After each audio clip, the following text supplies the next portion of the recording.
नमस्कार, हमारे चैनल में आपका स्वागत है।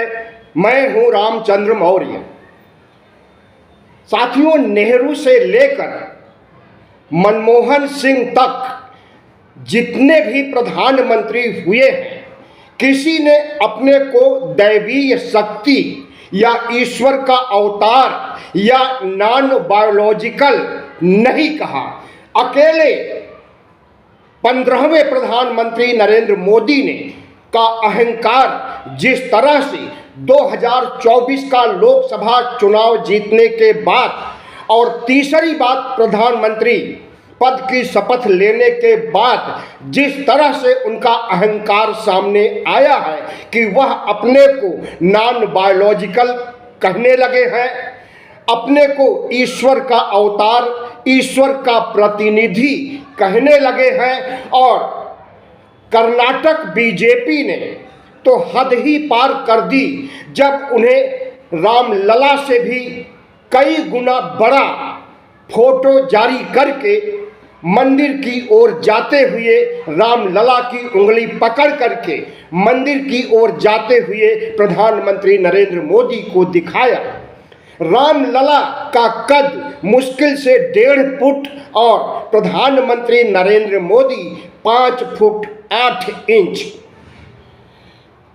राहुल गांधी ने जिस तरह से तंज कसा है कि प्रधानमंत्री नरेंद्र मोदी अपने को नॉन बायोलॉजिकल कहते हैं, उनका कहना है कि वह अपनी मां से नहीं पैदा हुए हैं, वह तो ईश्वर ने उन्हें टपका दिया है। ईश्वर ने उन्हें एक प्रतिनिधि बना करके भारत भूमि पर राज करने के लिए भेजा है। याद रहे, हिटलर जो इस दुनिया का सबसे बड़ा तानाशाह था, वह भी अपने आखिरी दिनों में अपने को ईश्वर घोषित कर दिया था और खुद अपने ऊपर अपनी किताब लिख करके अपने को नॉन बायोलॉजिकल भी कहा और अपने को साक्षात ईश्वर भी कहा था। प्रधानमंत्री नरेंद्र मोदी तीसरी बार प्रधानमंत्री बनने पर उसी हिटलर के रास्ते पर चल रहे हैं जिस हिटलर का बहुत बुरी तरह से सफाया हो गया था। प्रधानमंत्री नरेंद्र मोदी जिस तरह से मीडिया को इंटरव्यू देते हुए कहे थे सुबह सुबह अपने घर पर कि मैं ईश्वर के द्वारा भेजा गया प्रतिनिधि हूं, मैं अपनी मां की संतान नहीं हूं। मां की मृत्यु के बाद हमें लगा कि जैसे हम अपनी मां की औलाद नहीं हैं, मां की कोख से नहीं पैदा हुए हैं, और मीडिया ने, गोदी मीडिया ने इसे दिखाया भी और प्रधानमंत्री नरेंद्र मोदी का चारों तरफ गुणगान किया था। लेकिन सिर्फ इतना ही नहीं है, प्रधानमंत्री नरेंद्र मोदी के तमाम भक्त भी हैं, अंधभक्त भी हैं, जो कि प्रधानमंत्री नरेंद्र मोदी की आए दिन सराहना करते रहते हैं सोशल मीडिया पर, यूट्यूब चैनल पर, फेसबुक पर, एक्स पर, इंस्टाग्राम पर। प्रधानमंत्री की चापलूसी करने वाले अंधभक्तों की संख्या कम नहीं है। लेकिन इस देश में एक वर्ग ऐसा भी है जो प्रधानमंत्री नरेंद्र मोदी को ईश्वर की तरह उनकी पूजा अर्चना भी करता है, मंदिर बना करके। देश भर में प्रधानमंत्री नरेंद्र मोदी के कम से कम 5 मंदिर बने हुए हैं और उन मंदिरों में सुबह शाम पूजा अर्चना की जाती है, घंटे घड़ियाल बजाए जाते हैं और प्रधानमंत्री नरेंद्र मोदी से दुआएं मन्नतें मांगी जाती हैं। इस देश के लिए भी और अपने लिए भी लोग मन्नतें मांगते हैं प्रधानमंत्री नरेंद्र मोदी से। तो प्रधानमंत्री नरेंद्र मोदी के अंधभक्तों की फेहरिस्त इतनी बड़ी हो गई है कि अब उनकी पूजा करने, उनकी आरती उतारने, उनको उनके चरण पर सिर रख करके साक्षात ईश्वर मानने को तैयार हो गए हैं और उनसे आशीर्वाद भी लेना चाहते हैं और अपने भविष्य को संवारना चाहते हैं प्रधानमंत्री नरेंद्र मोदी के कदमों में। जिस तरह से लोग ईश्वर की शरण में जाते हैं, उसी तरह से नरेंद्र मोदी के तमाम भक्त न सिर्फ सोशल मीडिया पर सक्रिय हैं, बल्कि मंदिर बनाकर के उनकी पूजा अर्चना कर रहे हैं देश में कम से कम 5 जगहों पर। पहला मंदिर उनका ग्वालियर में है, जहां पर सुबह शाम प्रधानमंत्री नरेंद्र मोदी और अटल बिहारी वाजपेयी की पूजा की जाती है। अटल बिहारी वाजपेयी की भी प्रतिमा इस ग्वालियर के मंदिर में लगी हुई है। प्रधानमंत्री नरेंद्र मोदी की प्रतिमा लगभग 1.5 फुट है और इसे प्रमोद विश्वकर्मा नामक मूर्तिकार ने बनाया है। सुबह शाम यहाँ पर अंधभक्तों की फौज इकट्ठा होती है, जिसमें ज़्यादातर महिलाएं होती हैं। वह नरेंद्र मोदी को अगरबत्ती दिखाती हैं, फूल चढ़ाती हैं, माला चढ़ाती हैं, आरती उतारती हैं, प्रसाद बांटती हैं। ग्वालियर में, सिर्फ ग्वालियर ही नहीं बल्कि पूरे महाराष्ट्र में भी प्रधानमंत्री नरेंद्र मोदी का मंदिर बनाया गया। उस समय जब प्रधानमंत्री नरेंद्र मोदी ने राम मंदिर का उद्घाटन किया और प्राण प्रतिष्ठा का काम किया था 22 जनवरी 2024 को। उसके बाद पुणे का मंदिर बनाया एक मयूर मुंडे नामक व्यक्ति ने। याद रहे कि जितने भी मंदिर बनाए गए हैं या जो मूर्तिकार हैं वह ओबीसी से आते हैं। ग्वालियर का मूर्तिकार प्रमोद विश्वकर्मा, तो मयूर मुंडे जो बीजेपी कार्यकर्ता है, पुणे में इसने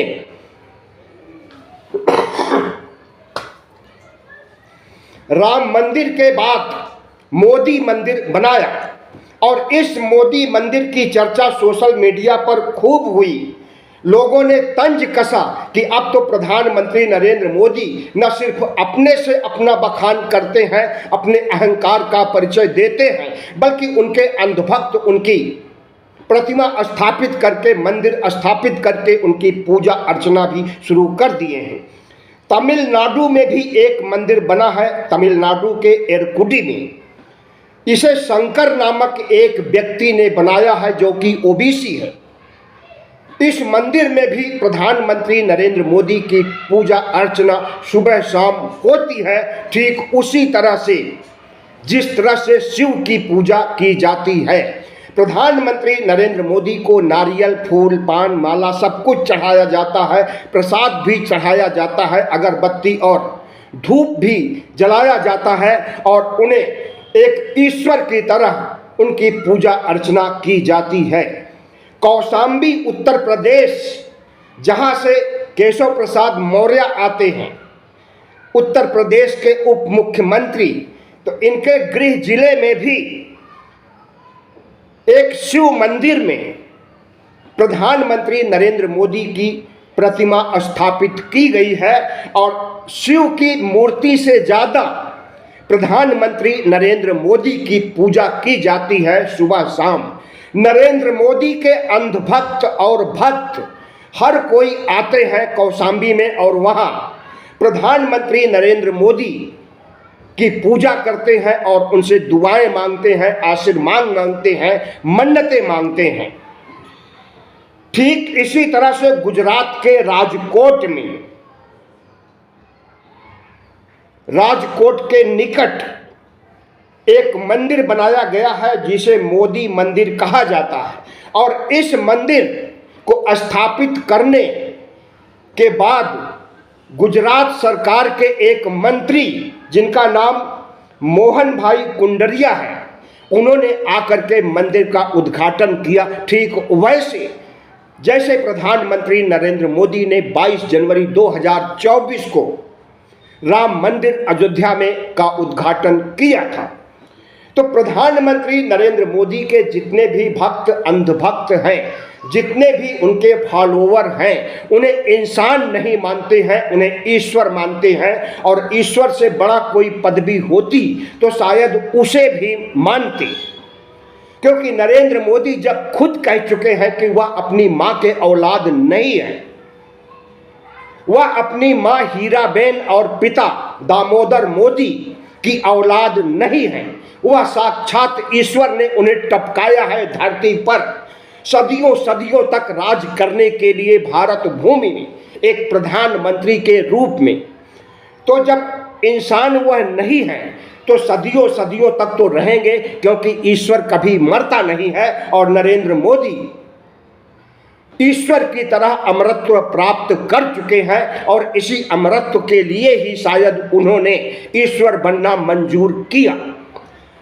भारत में आज तक किसी ने भी अपने को ईश्वर का अवतार नहीं कहा था। अकेले नरेंद्र मोदी हैं जो तीसरी बार प्रधानमंत्री बनने के बाद अगर अपने को ईश्वर का अंश कहें तो अच्छी बात है, हर कोई ईश्वर का अंश होता है, लेकिन अपने को ईश्वर का प्रतिनिधि या साक्षात ईश्वर दैवीय स्वरूप अगर अपने को घोषित कर रहे हैं तो हम समझते हैं कि हिटलर के रास्ते पर चल रहे हैं और हिटलर जैसी ही दुर्गति होने की संभावना है। पिछले साल 2024 में प्रधानमंत्री नरेंद्र मोदी ने संभल उत्तर प्रदेश में कल्की मंदिर का उद्घाटन किया। कल्की मंदिर के बारे में आपको बता दें कि पुराणों में कहीं लिखा हुआ है, हुई है जन्म संभलगढ़ ग्रामा विष्णुदत्त ब्राह्मण के धामा। यानी कलयुग में जब भगवान का अवतार होगा तो वह जगह कल्की होगी और कल्की नाम से भगवान विष्णु 11वीं बार पैदा होंगे। उस मंदिर का उद्घाटन करने का क्या उद्देश्य था, पुराणों की बातों पर कितना विश्वास किया जाए आज के वैज्ञानिक युग में। पुराणों में तो बहुत ऊट पटांग की बातें कही गई हैं, क्या वह सब सच होती हैं? कतई नहीं। आज पुराणों की जरूरत नहीं है, बल्कि वैज्ञानिक युग है, वैज्ञानिक सोच की जरूरत है, संविधान की जरूरत है, जिसे प्रधानमंत्री नरेंद्र मोदी, अमित शाह और भागवत नज़रअंदाज करते हैं और इस पर कुदृष्टि रखे हुए हैं कि संविधान को ही खत्म कर दिया जाए तब मनुस्मृति स्थापित हो सकती है। लेकिन काश ऐसा हो नहीं पाया और होगा भी नहीं, क्योंकि इस देश के लोगों की आंखें, खास करके ओबीसी एससी एसटी की आंखें अब खुल गई हैं। अब इन्हें 400 पार सीटें कभी नहीं मिलने वाली हैं, वरना ये संविधान बदल देंगे, लोकतंत्र खत्म कर देंगे, मनुस्मृति युग लागू कर देंगे। तो आज के प्रधानमंत्री नरेंद्र मोदी क्या वही कल्की हैं जो संभल में पैदा होने वाले हैं, जिनके नाम पर उन्होंने उद्घाटन किया था मंदिर का? हम किसी अवतार में विश्वास नहीं करते हैं, लेकिन जब अयोध्या में 2024 में 22 जनवरी 2024 को राम मंदिर का उद्घाटन हुआ था तो प्रधानमंत्री नरेंद्र मोदी ने कहा था कि अब एक नया युग आ गया है। और मंदिर ट्रस्ट के प्रमुख चंपत राय ने तो यहाँ तक कहा था कि प्रधानमंत्री नरेंद्र मोदी विष्णु के 11वें अवतार हैं, इनकी पूजा अर्चना वैसे ही की जानी चाहिए जैसे अन्य अवतारों की जाती है। शायद इन्हीं से प्रेरणा लेकर, चंपत राय से ही प्रेरणा लेकर देश भर में तमाम मंदिरें मोदी के नाम पर खोली जा रही हैं और वहां पर अंधविश्वास, पाखंड फैलाया जा रहा है और मोदी भक्ति को चरम सीमा तक बढ़ाया जा रहा है। प्रधानमंत्री नरेंद्र मोदी को अगर विज्ञान में विश्वास है, संविधान में विश्वास है, विकसित भारत बनाने में विश्वास है, तो इस तरह के अंधविश्वास, पाखंड को त्याग देना चाहिए और उन्हें वैज्ञानिक सोच विकसित करना चाहिए इस समाज में भी और अपनी खोपड़ी में भी। तभी देश का कल्याण हो सकता है और तभी हमारा देश विकसित भारत बन सकता है। वरना सदियों तक जिस तरह से यह मदारियों, सांप वालों का देश समझा जाता था, वैसे ही आगे भी समझा जाएगा। जिस तरह से कुंभ मेला आयोजित करके और इसे झूठ के आधार पर कहा गया कि 144 साल बाद 2024-25 का कुंभ आ रहा है और लोग उमड़ पड़े इस कुंभ में स्नान करके पाप धोने के लिए और स्वर्ग प्राप्ति के लिए जिस तरह से भीड़ उमड़ी है, उससे यही लगता है कि अब वैज्ञानिक सोच का नहीं बल्कि पाखंडी सोच का विकास हो रहा है नरेंद्र मोदी और योगी के राज में। क्या यह पाखंडी युग विकसित भारत बनाएगा? क्या यह पाखंडी युग ओबीसी एससी एसटी को राष्ट्र की मुख्य धारा में लाएगा? कतई नहीं। ओबीसी एससी एसटी को समझ लेना चाहिए कि अब उनके बुरे दिन आने वाले हैं। अगर यह देश हिंदू राष्ट्र बन गया, इस देश में संविधान की जगह मनुस्मृति लागू हो गई, तो ओबीसी एससी एसटी और अल्पसंख्यकों की खैर नहीं है।